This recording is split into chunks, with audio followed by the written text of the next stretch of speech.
Luego, hermanos, de haber enmarcado apropiadamente donde se presentó la pasión de Cristo, el cual es nuestro tema general, ofreciendo primero una introducción y marco doctrinal, y segundo, los sufrimientos de Cristo a lo largo de su vida, queremos continuar nuestra meditación sobre el estado de humillación del Señor Jesucristo. Entramos ahora en el mismo corazón de sus sufrimientos redentores, y es una tercera columna llamada la pasión de Cristo propiamente dicha. Sabemos, hermanos, que su humillación comenzó con la encarnación y se extendió hasta su permanencia bajo el poder de la muerte. Su humillación, sin embargo, lo que llamamos la pasión propiamente dicha, abarca los últimos eventos de su vida terrenal, comenzando con la agonía en el huerto de Getsemaní, pasando por su arresto, el juicio injusto, los ultrajes, los escarnios y los tormentos físicos, hasta llegar a su levantamiento en la cruz como maldición, siendo hecho ofrenda expiatoria por el pecado, donde todo fue consumado. Estudiar este marco doctrinal, es decir, ¿por qué no saltamos de una vez al Getsemaní si el punto era hablar de la pasión de Cristo? Y es que estudiar este marco doctrinal nos librará de perder de vista lo que estaba aconteciendo allí. Lo que hemos visto y veremos no son algunos sufrimientos aislados de Cristo en la etapa final de su vida. Los sufrimientos de Cristo deben entenderse como parte orgánica de su obra expiatoria. Lo digo, hermanos, por nuestra debilidad y por nuestra enseñanza tradicional que tenemos, y es mirar los sufrimientos de Cristo sin ninguna conexión con su obra salvadora. No estoy seguro que tantas personas que se conmoverían viendo un documental, una película de la pasión de Cristo, entienden qué tienen que ver esos sufrimientos con la salvación del alma. Y esto por la tendencia de considerar los sufrimientos de Cristo de forma aislada, como si fuera un episodio más de la vida de Cristo.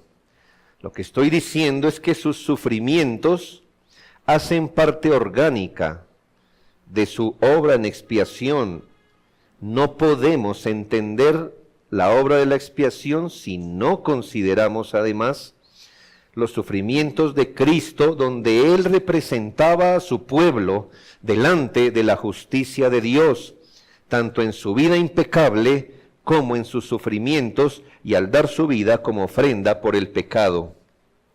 No olvidemos que allí, aún en sus sufrimientos, el Señor estaba actuando en su obediencia perfecta. Todo lo que vivió antes de la cruz es su obediencia perfecta, lo que entendemos o reconocemos como la obediencia activa de Cristo,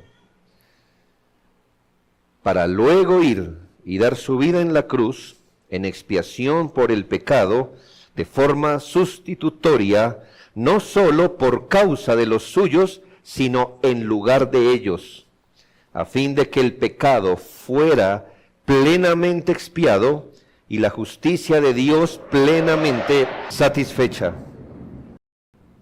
Si perdemos esta perspectiva, hermanos, si no enmarcamos los sufrimientos de Cristo en este marco, perdemos de vista y despojamos sus sufrimientos de su significado salvador y eterno. La Escritura nos dice, hermanos, que la noche que fue entregado, Jesús se encaminó conscientemente hacia el clímax de su misión.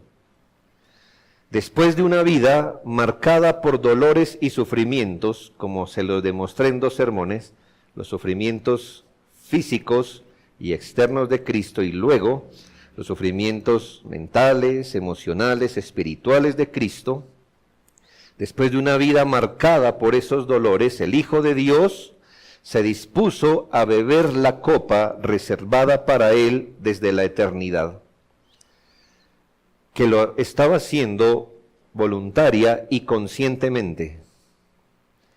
Queda claro por textos como Lucas 9, 51, cuando se cumplió el tiempo en que él había de ser recibido arriba, afirmó su rostro para ir a Jerusalén. Entonces, queridos hermanos y amigos, Cristo no fue una víctima de las circunstancias al que se le salieron las cosas de control y resultó por allí en un patio apresado y le estaban dando latigazos. Cuando supo que ya su tiempo había culminado, dice que afirmó su rostro. Esta expresión, hermanos, de resolución definitiva, de ser consciente de lo que le esperaba, pero de ir y enfrentar su misión. Y en Marcos 14, 26 al 27 dice, esto cuando acabaron de cenar la Pascua, dice, cuando hubieron cantado el himno, salieron al monte de los olivos, entonces Jesús les dijo, todos os escandalizaréis de mí esta noche, porque escrito está, heriré al pastor y las ovejas serán dispersadas. ¿Sabía o no Cristo a lo que se enfrentaba? Por supuesto, hermanos.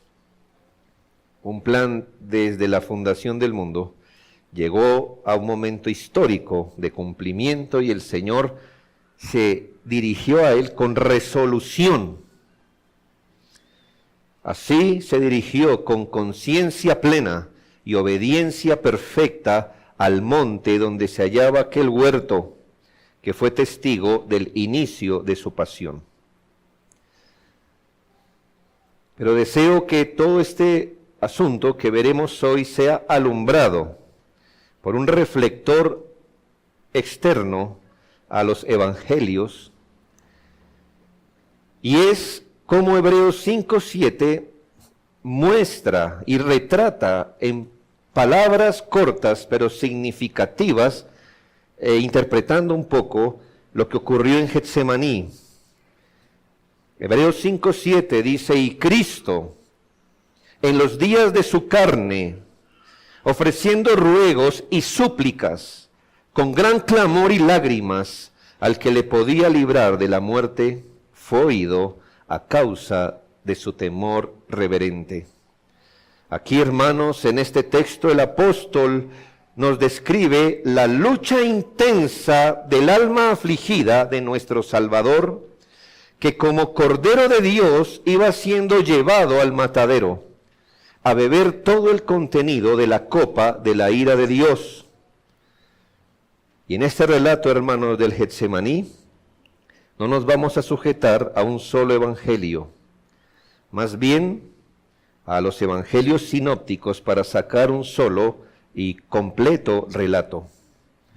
Notemos esta mañana, hermanos, 5 elementos que se presentaron en Getsemaní y que nos ayudan a entender la pasión de nuestro Señor Jesucristo. Lo primero, hermanos, el primer elemento para poder entender lo que ocurrió en Getsemaní es la tensión del alma con la que enfrentó su pasión. El Señor se dirigió con resolución, pero eso no significa que no había una tensión, una presión en su alma. Les recuerdo que para este momento Judas ya había salido apresuradamente para consumar su traición. Cristo, por su parte, luego de haber lavado los pies a sus discípulos y orado como sumo sacerdote por ellos, se dirigió a Getsemaní, sabiendo que una vez allí no saldría sino como prisionero. Entró con sus discípulos a ese lugar apartado, donde acostumbraba a orar, y les dijo: sentaos aquí, entre tanto que voy allí y oro. Y es muy importante que usted note las palabras precisas de los evangelios, porque este acto, que pudiera parecer sencillo y habitual en la vida del Señor, se percibe una profunda tensión interior y su manera de enfrentarla. Si en esta mañana yo le hiciera una pregunta a todos los creyentes, como examinándolo espiritualmente, ¿qué debería hacer una persona que se encuentra experimentando temor o que tuviera que atravesar una angustia? O ¿qué haría? ¿Qué sería lo primero que haría si supiera que está por atravesar su mayor prueba? ¿Qué hacemos cuando estamos en mayor tensión?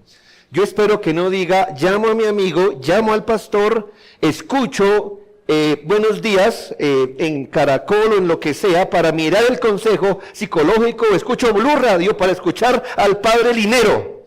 Yo espero que esa no sea la manera en que una persona temerosa de Dios lidia con la tensión. ¿Qué ha aprendido? Que aun cuando no podamos hacer en un momento nada más, al menos nos volvemos en oración al Señor. ¿De dónde vendrá mi socorro? Mi socorro viene del Señor que hizo los cielos y la tierra. Todos responderíamos lo evidente, lo obvio: orar. Eso hacemos cuando estamos en tensión. Pues así lo hizo el hombre perfecto. En el umbral de su pasión, Cristo entró en ese huerto no con apresuramiento, sino con determinación, con la determinación confiada de quien se abandona a la voluntad del Padre. Si nota el texto que cité, dejó a sus discípulos sentados. Lo que es interesante, porque al comienzo no solicitó su compañía en oración. Dijo: sentaos aquí, mientras yo voy y oro. Y aun cuando otro evangelio nos dice que le dijo eso a todos, pero se llevó a 3. Adelante, en Marcos dice que les dijo: velad. No, velad. Que fue solo. Es muy importante las palabras aquí, porque en primera medida, el Señor se negó a pedir oración de sus discípulos a la primera. Fue y se apresuró. Ni siquiera le pidió a sus 3 mejores amigos que oraran por él. Al inicio, la primera vez que se retiró, se presentó solo ante Dios, negándose a apoyarse primera y principalmente en el brazo del hombre, ni siquiera de hombres piadosos. ¿Qué aprende usted? ¿Qué aprende, por favor? ¿Qué aprende usted? Mire, por más piadoso que sea un hombre, jamás podrá darle la ayuda que solo Dios puede dar. Y aunque luego el Señor nos va a mostrar que luego pidió ayuda al hombre, no fue lo que hizo de primero. Muy importante. Estaba marcando un precedente. Voy resuelto a hacer la obra del Señor. Y se apresuró, hermanos, a caer de rodillas delante de Dios primeramente. Así como Job oró y adoró en su calamidad, como Ezequías corrió a la oración cuando se le anunció su muerte, como el salmista expresó: en pago de mi amor me han sido adversarios, mas yo oraba, ¿cómo no habría de orar nuestro bendito Salvador en medio de su agonía? Él consagró todo lo que estaba por vivir mediante la oración. Cada paso de su pasión fue sellado con súplica humilde y reverente dependencia. No se apoyó en su deidad para atravesar estos dolores, sino que en la plenitud de su humanidad se entregó completamente a la voluntad del Padre. Aquel que nos enseñó a orar siempre y no desmayar. Aquel que nos exhortó a orar para no entrar en tentación. Aquel que prometió que el Padre daría buenas cosas a quienes lo pidan. En ese momento de suprema tensión, derramó su alma en oración. Así nos mostró que cuando su alma fue más probada, más se aferró al trono de la gracia. Su entrada a Getsemaní fue una entrada a la presencia de Dios, en nombre de todos aquellos por quienes estaba por sufrir. El segundo elemento que deseo mostrar esta mañana es la agonía que experimentó ante la copa de la ira de Dios. La agonía que experimentó ante la copa de la ira de Dios. La Escritura afirma que, en Mateo 26, 37, 38, y tomando a Pedro y a los dos hijos de Zebedeo, comenzó a entristecerse y a angustiarse en gran manera. Entonces Jesús les dijo a sus tres amigos: mi alma está muy triste hasta la muerte, quedaos aquí y velad conmigo. ¿Cómo más rodear estas palabras de lo que es enorme y grande? Comenzó a entristecerse en gran manera. Mi alma está muy triste y hasta la muerte. Dejando allí a sus tres discípulos y amigos, se apartó de ellos a distancia como de un tiro de piedra, una distancia razonable donde ellos podían verlo y él podía ver a ellos, y puesto de rodillas, y Mateo dice, puesto sobre su rostro, oró. ¿Se puso sobre sus rodillas o sobre su rostro? Pues si la Biblia dice ambas, pues se puso sobre sus rodillas y sobre su rostro también, hermanos. ¿Qué oraba nuestro Señor? Al reunir los testimonios de los evangelios sinópticos, hallamos un clamor filial. Lo resumo así, o lo compendio así. Abba, Padre, Padre mío, todas las cosas son posibles para ti. Si es posible, pase de mí esta copa. Aparta de mí esta copa. Pasa de mí aquella hora.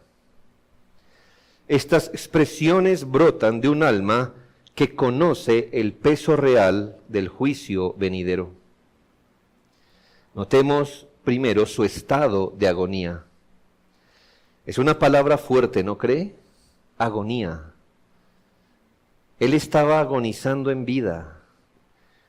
Quizás sería mejor relacionar agonía con la cruz antes de morir. Pero esta agonía la estaba experimentando en Getsemaní. Una palabra fuerte que recoge estar entristecido, angustiado en gran manera, a extremos de producirle dolores de muerte. Fue una angustia que desgarró su espíritu, una turbación que ningún otro ser humano ha conocido ni podría soportar. Aunque el dolor y la tristeza son comunes a la condición humana, la agonía de Cristo en Getsemaní fue absolutamente única e indescriptible. Única, ¿por qué? Única porque Él estaba bebiendo la copa como el Cordero designado desde la eternidad, el mediador divinamente escogido para ser hecho pecado por su pueblo. Los demás sufrimos por otras causas, pero nunca como Cordero y mediador enviado desde la eternidad a morir por el pecado. Sus sufrimientos son únicos, indescriptibles. ¿Por qué? Y aquí entiéndame lo que voy a decir. Note jamás allá. Esto nos toca tenerlo, hermanos. No sé dónde es la línea, pero nos toca tenerlo en sobriedad. Indescriptible, ¿por qué? Hermanos, porque cuando nosotros oramos como cristianos para someternos a la voluntad de Dios, estamos más o menos diciendo que deseamos abandonar nuestro pecado. ¿Qué es pedir la voluntad de Dios? Que no se haga mi voluntad, sino la suya. Y en nuestro caso, ¿qué es? Que no queremos cargar con el pecado, sino despojarnos del pecado. Indescriptible, porque en el caso del Señor, Él está orando para colocarse bajo pecado. ¿Entiende el punto? En nuestro caso, someternos a la voluntad de Dios es orar para no entrar en el pecado. En su caso, oraba para poder entrar bajo Él. Porque esa era la voluntad de Dios para Él. Cristo oró para someterse a esa voluntad con el fin de cargar con el pecado, de ser hecho pecado y colocarse voluntariamente bajo el peso de la ira justa de Dios. El Señor agonizaba en oración, alineando su voluntad a la de su querido Abba, Padre.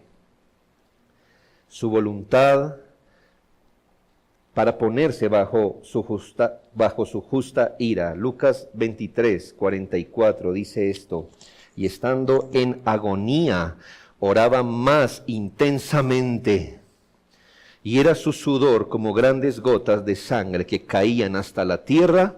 Y en esto, hermanos, entendemos que su agonía al comienzo fue mucha y creció entre más pasaba el tiempo. Ahora analicemos su petición. Es muy importante, hermanos, que entendamos estas cosas. Cuando el Señor dijo: aparta de mí esta copa, o como lo describe en otras versiones, pase de mí esta copa, o pasa de mí aquella hora. La palabra copa es usada aquí en sentido metonímico. Debo explicarle qué es una metonimia.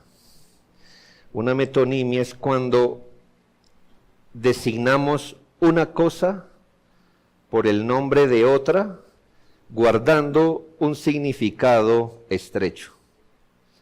Entonces, si yo le digo el pan de cada día, estoy usando una metonimia, porque, hermano, usted entiende que en el Padre Nuestro solo pedimos por el pan, por la masa de trigo horneada. ¿Qué entiende por pan? Todo el conjunto de mis necesidades temporales. Eso es ahora una metonimia. Llamar el nombre de una cosa por otra, pero que guarda relación. Y aquí la palabra copa, el Señor la usa en sentido metonímico para representar el juicio de Dios. Solo dos textos, aunque hay muchos más. Isaías 51, 17. Despierta, despierta, levántate, oh Jerusalén, que bebiste de la mano de Jehová el cáliz de su ira, o la copa de su ira, porque el cáliz de aturdimiento bebiste hasta los sedimentos. Sedimentos es lo que nosotros coloquialmente llamamos aquí el cuncho de algo. Apocalipsis 16, 1. Oí una gran voz que decía desde el templo a los 7 ángeles: id y derramad sobre la tierra las 7 copas de la ira de Dios. Y hay muchos textos más, pero que pudiéramos ofrecer, pero no los vamos a leer. De manera, hermanos, que cuando el Señor está diciendo: aparta de mí esta copa que Jesús debía beber era la experimentación personal de la desaprobación de Dios por el pecado, la ira derramada sobre él, el juicio inflexible, la condenación, la muerte por el pecado, que debía beberla hasta el último sedimento. Esto es la copa de la ira de Dios. Lo que él estaba mirando al frente es que en unos momentos él experimentaría la ira de Dios.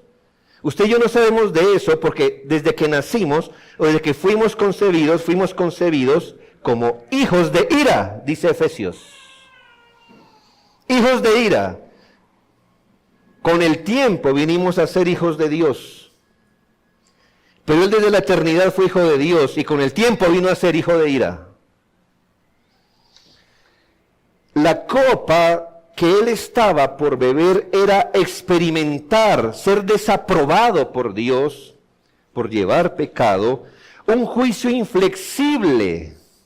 Es decir, sin ningún alivio, como ninguno de nosotros ha sido castigado, porque cuando nosotros hemos sido castigados, siempre hay algo que alivia el castigo. No sé si usted cometió un crimen, al menos su abogado peleó para que le bajaran 2 meses de prisión.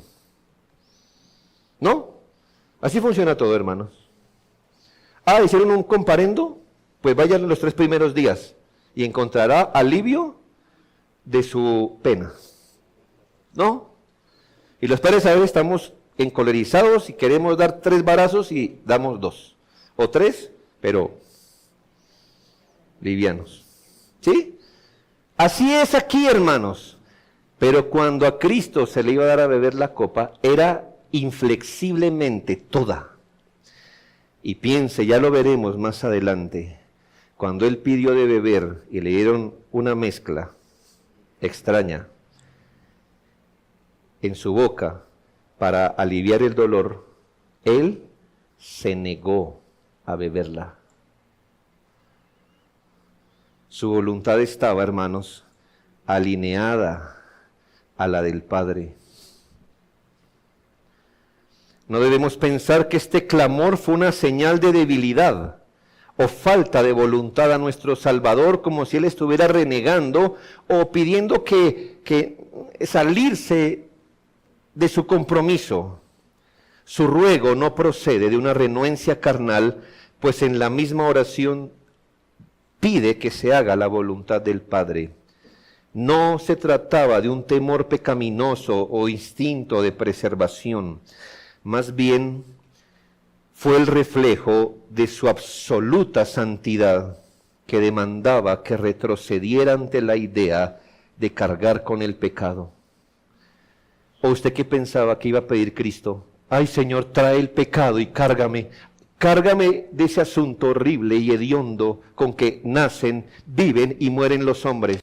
No, hermanos, de Cristo no espere eso.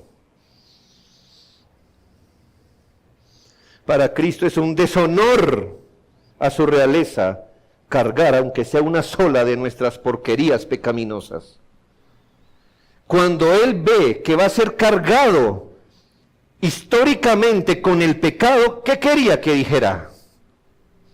Pues se me hace que si Él es santo, como dice que lo era, debió pedir, Señor, esto es algo completamente extraño a mi existencia, a mi naturaleza, a mi ser santo, a mis atributos impecables. Su absoluta santidad demandaba que retrocediera ante la idea de cargar con el pecado, la culpa, el juicio y la ira. Ninguna otra respuesta era posible para quien era eternamente puro, santo, inocente, sin mancha y apartado de los pecadores, hijo de Dios. Cristo no podía mirar con indiferencia cargar el pecado, la culpa ajena, la maldición de la ley y la experiencia del abandono divino. Así que no fue cobardía lo que le hizo orar así, sino perfección moral. Lo que lo hizo estremecerse ante la idea de ser tratado como un transgresor.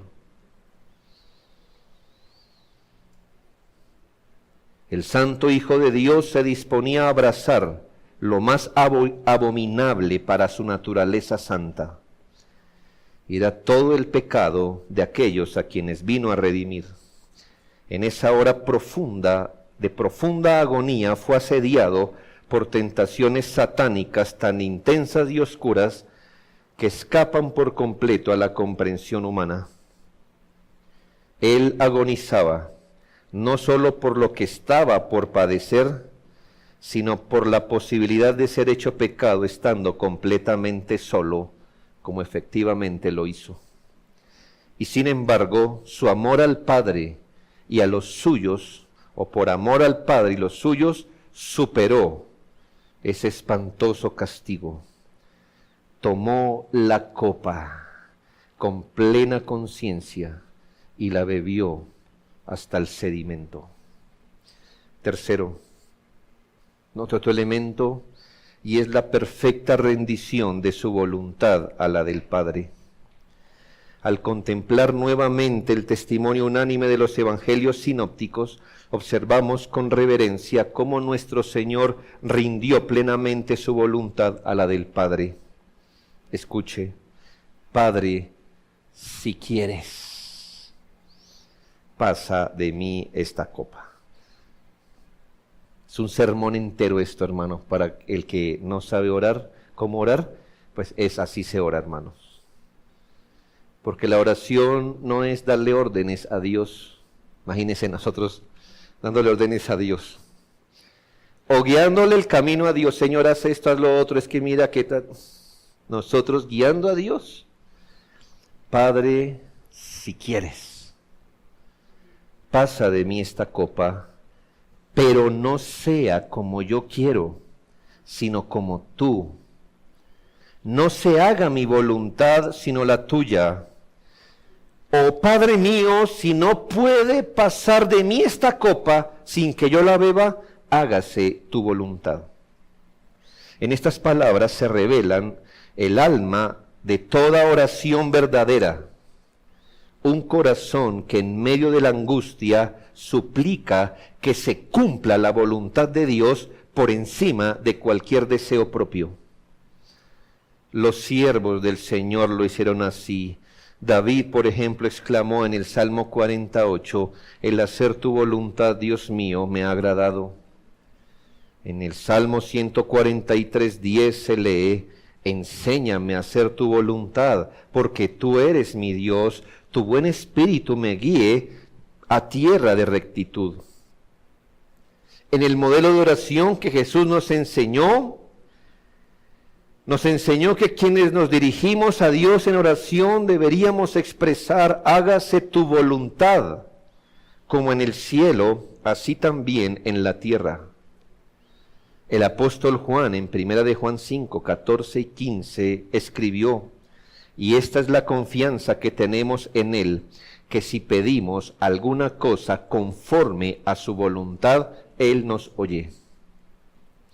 En Getsemaní vemos, entonces, una muestra visible de la perfecta obediencia del Hijo al Padre, la completa sujeción de su voluntad a las condiciones del pacto eterno y la entrega sin reservas a los designios santos y justos del Dios Trino. Si en la infinita sabiduría de Dios era necesario que aquel por cuya causa son todas las cosas y por quien todas las cosas subsisten, que habiendo de llevar muchos hijos a la gloria, perfeccionase por aflicciones al autor de la salvación de ellos, si esa era su voluntad, entonces Cristo se humilló para hacer exactamente esa su voluntad. Cristo se humilló voluntariamente, inclinó su cabeza santa, rindió su corazón obediente y puso su vida entera en las manos del Padre, sin debatir, sin reclamar, sin oponerse, ni corregir los decretos divinos. ¿Sabe qué es la cerviz? El cuello.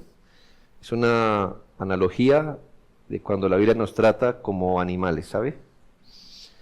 La Biblia no está muy diseñada para la autoestima moderna, ¿verdad? Para decirle a usted algo así como el versículo de que usted es un campeón, ese está refundido, ese perdió.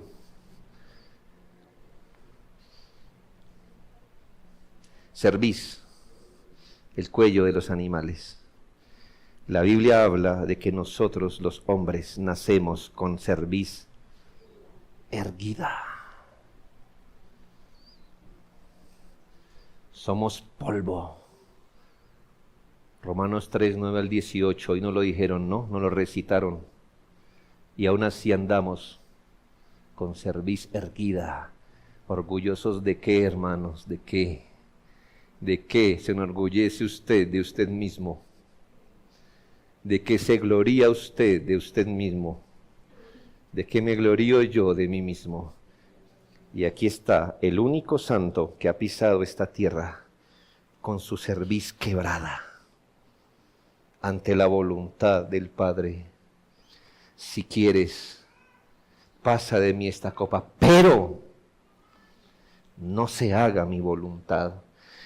Él no es así solo en la oración, nos está demostrando cómo vivió.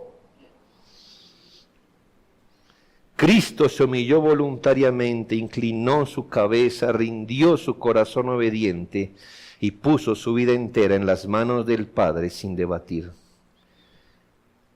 ¿Y qué dijo Juan? Que si uno pide conforme a la voluntad de Dios, ¿qué?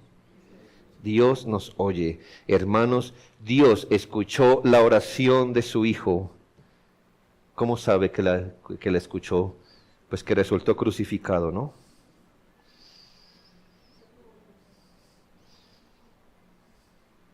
Él pidió, hágase tu voluntad. El Señor dijo, concedido, lo haré. Ve a la cruz. Hebreos 5:7, y Cristo, en los días de su carne, ofreciendo ruegos y súplicas, con gran clamor y lágrimas al que podía librar de la muerte, fue oído a causa de su temor reverente. Dios le oyó, le atendió, y en respuesta, en Lucas 22:43 nos dice, y se le apareció un ángel del cielo para fortalecerle.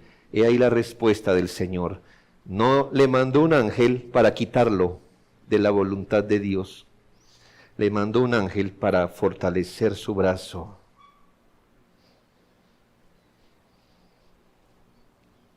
Un ángel creado, un espíritu creado, sosteniendo el codo de su creador, diciéndole, adelante. Esa es la voluntad del Padre. Para que Él continuara su camino a la cruz. Así Cristo rindió su voluntad, no solo para enseñarnos a orar, sino principalmente rindió su voluntad para redimirnos con su obediencia perfecta hasta la muerte. Cuarto, note ahora la compasión que mostró aún bajo fuertes sufrimientos. Uno de los rasgos más comunes del ser humano en medio del sufrimiento es encerrarse en sí mismo, ¿verdad? Cuando sufrimos, somos como las orugas, hermano. ¿Sí ha visto? La oruguita va caminando y usted le pone un palito encima. Espero que no la mate, hermano, no interrumpa el orden. Pero ¿qué hace cuando le pone un palito encima? Se enrosca sobre sí mismo. Y así somos los humanos, hermanos, metafóricamente hablando. Encerrarse uno mismo en su dolor y no ver más allá de su propia aflicción. Ahora, hermanos, si nuestro Señor Jesucristo hubiera hecho eso en Getsemaní, habría sido completamente comprensible, ¿no cree? Nadie ha sufrido como Él, nadie ha sufrido en el grado que Él sufrió. Así que si el Señor se hubiera encerrado solo en su dolor, lo hubiéramos comprendido, hubiéramos rendido nuestra admiración a Él igual. Sin embargo, incluso en el clímax de su angustia, el Señor manifestó una compasión inigualable hacia sus débiles discípulos. Pero deseo enfocar este episodio, hermanos, explicándolo de las varias formas, este episodio de inmensa compasión, explicándolo de varias formas como lo relatan los evangelios. Recuerde que Él les dijo, mi alma está muy triste hasta la muerte, quedaos aquí y velad. 3 veces fue a orar, 3 veces los halló durmiendo. Los reprochó, sí, hermanos, porque la compasión de Cristo no compite con su santidad. Lo que es correcto, hermanos. Y usted de Cristo no va a recibir una palmada en la espalda cuando comete un pecado. Usted de Cristo espere que Él le diga la verdad, que Él sea santo, para que su gloria se manifieste. Sin embargo, no pasando por alto sus descuidos y omisiones, porque les dice, así que no habéis podido velar conmigo 1 hora. ¿Qué les está diciendo, hermanos? Débiles, faltos de empatía, pecadores por omisión, desobedientes, porque les dije que se quedaran velando y orando. Todo eso les puedo decir. Pero aún en este reproche, los evangelios inspirados por el Espíritu Santo nos permiten ver la profundidad de esa compasión del Salvador. No solo no los rechazó, era el examen final y lo perdieron. Pero hermanos, no los rechazó. No los desechó por su debilidad, sino que aprovechó. Cuando podía encerrarse en sí mismo, aprovechó para pastorearlos con ternura, los instruyó, se condolió de ellos. Consideremos cómo se manifestó su compasión. Lo primero, los exhortó con cuidado pastoral. En su compasión aprovechó este episodio para instruirlos acerca del poder de la tentación y su manera de resistirla. No sé si era el momento más indicado. Uno pensaría, para instruir a ellos en que ustedes van a ser tentados, deben resistir la tentación, pero aprovechó para hacerlo. Velad y orad para que no entréis en tentación. Creo que todos entendemos que no solo se lo estaba enseñando para ese momento, y que después de eso uno puede pasar días sin velar y orar.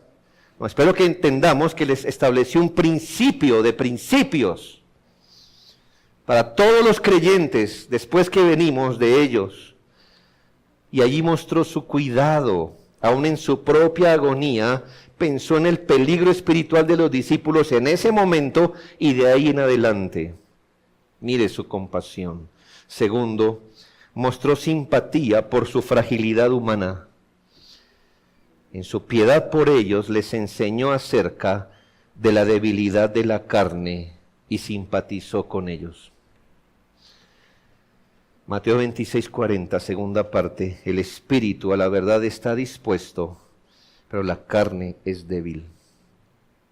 El Señor no estaba justificando su somnolencia, pero reconoció, hermanos, con simpatía el daño que el pecado ha hecho a nuestra humanidad. Tercero, entendió sus limitaciones físicas.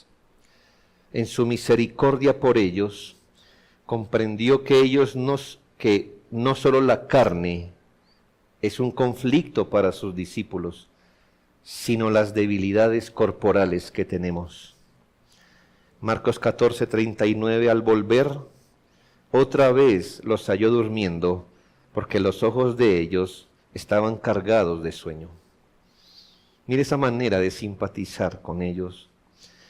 Así que él entiende que en muchos sentidos no era desinterés de parte de ellos ni desamor, debilidad en la carne y debilidad física. Sabe, hermanos, Dios no tiene otros discípulos que esos. Dios no tiene otros discípulos que esos, los que somos lentos, los que tenemos debilidades en la carne y en el cuerpo. Cuarto, percibió su perplejidad emocional. En su compasión entendió el grado de desconcierto que les acompañaba. Marcos 14:40. Al volver otra vez los halló durmiendo, porque los ojos de ellos estaban cargados de sueño y no sabían qué responderle. El Señor entiende la perplejidad emocional por la que estaban pasando. Su confusión era real y el Señor no los desechó por ello. Y quinto, reconoció su tristeza profunda. Tuvo compasión de ellos al entender que su sueño no solo pertenecía a la resistencia de la carne, no solo a las indisposiciones del cuerpo, no solo a su perplejidad mental ni a su tristeza, sino a su tristeza. Dice Lucas 22:45, cuando se levantó de la oración y vino a sus discípulos, los halló durmiendo a causa de la tristeza.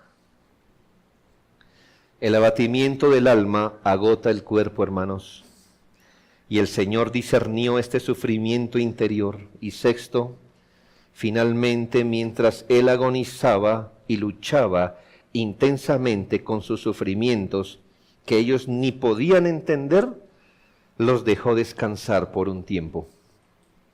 Mateo 26:45. Entonces vino a sus discípulos y les dijo: dormid ya y descansad. La compasión de nuestro Salvador sobre sus discípulos. Le dije que esto se hizo no pasándoles por alto su debilidad. Los reprendió por eso. Y sin embargo, el Espíritu de Dios, inspirando a los autores bíblicos, buscó la explicación detrás de lo que se ve de por qué los discípulos actuaron de esa manera. Era un buen momento para cambiar de personal, ¿no cree? Pero el Señor no desecha a sus discípulos. Al que Él viene, no le echa fuera.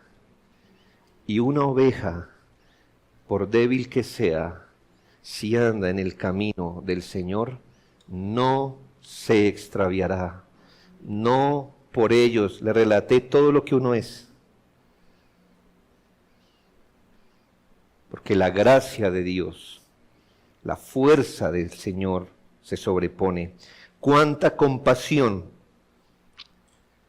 cuánta ternura, paciencia y simpatía de Cristo para con débiles pecadores, en su momento más débil y angustioso. Ahora entienda este razonamiento. Si en su hora más oscura, de más debilidad, de angustia, de agonía, fue el pastor de sus ovejas, si ese es nuestro sacerdote compasivo en los días de su debilidad, en el clímax de su sufrimiento, ¿qué podemos esperar de él cuando hoy está exaltado a la diestra de Dios con todo pleno uso de su poder compasivo hacia su pueblo? ¿Espera menos o más? Más. Espere más de Cristo hoy. Hebreos 4:14 al 16. No lo leeremos, pero dice el texto: porque Él es un sacerdote compasivo, que se puede compadecer de nuestras debilidades. Y finalmente, hermanos, lo último que ocurrió en Getsemaní fue la santa resolución de marchar con honor a la cruz. La santa resolución de marchar con honor a la cruz. Santiago 1:12 dice: bienaventurado el varón que soporta la tentación. Es muy notorio un cambio llamativo en la compostura de Jesucristo, que nos muestra que la lucha en Getsemaní había terminado. No le dije que la lucha había terminado, la lucha en Getsemaní había culminado. Note el tono triunfante y resuelto del Señor en Marcos 14, 41 y 42. Me parece que como que de un versículo al otro hay un cambio abrupto. dijo el Señor: basta, la hora ha venido, he aquí el Hijo del Hombre es entregado en manos de los pecadores, levantaos, vamos, he aquí se acerca el que me entrega. ¿Notó el cambio de tono, hermanos? Llegó un momento donde el Señor, hermanos, se levanta ensangrentado todavía, pero dice: basta ya, la hora ha llegado, se acerca el que me entrega, vamos a encontrarle, vamos a encontrarlo.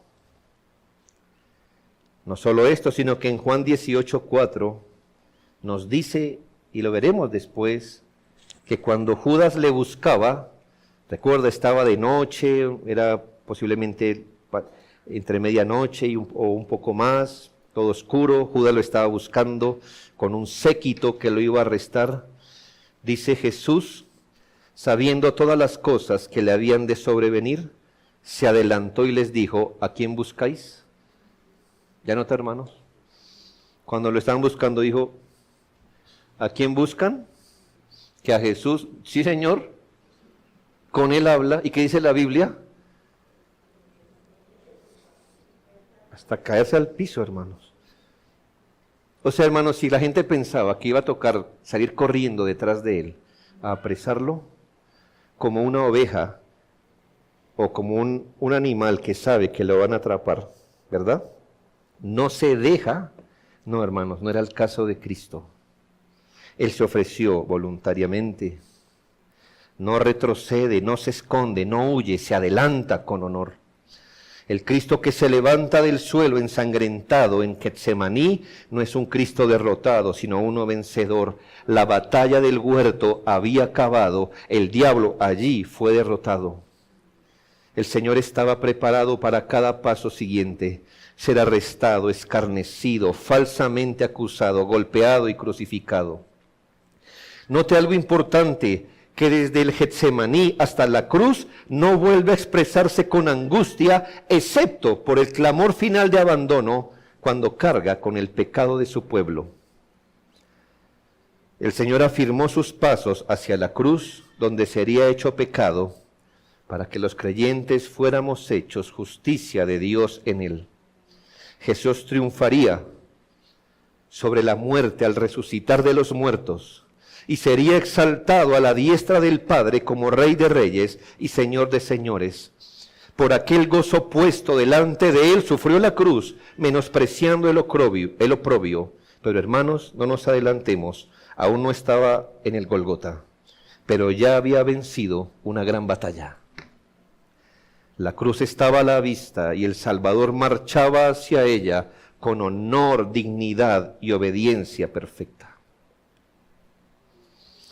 Así que para finalizar, hermanos, recordemos que Cristo no solo murió por nosotros, no solo vivió por nosotros, sino que oró por nosotros, luchó por nosotros, agonizó por nosotros, nos amó y se entregó por completo en toda su compasión y simpatía, con su mirada firme en la justicia de Dios. Y lo hizo todo como nuestro sustituto, como nuestro Salvador. Tenemos en estas cosas todos los alicientes para descansar en su obra perfecta.